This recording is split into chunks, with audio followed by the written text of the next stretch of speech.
It's amazing what they squeeze into an amigo. We squeeze more good stuff in, so you can get more out of it.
Tagal magmikos-mikos ng pagkain.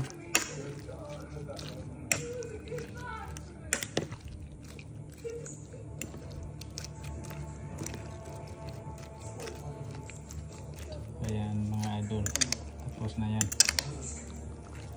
So, yan ang ulam natin. Pagkatapos ito, maglinis na naman tayo sa kalat ni Pilo.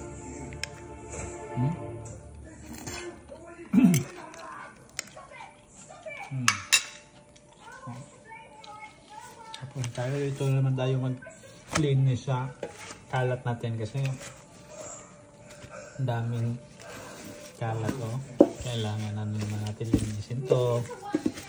Pagkatapos natin maglinis, yun na, relax na si Pilo. Yun lang ang gagawin ni Pilo.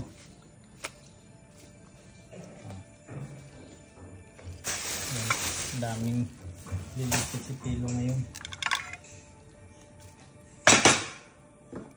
Pasensya na sa ating mga ulam ngayon, konti lang. Tapos ito yung yan ang ulam ni Pilo ngayon.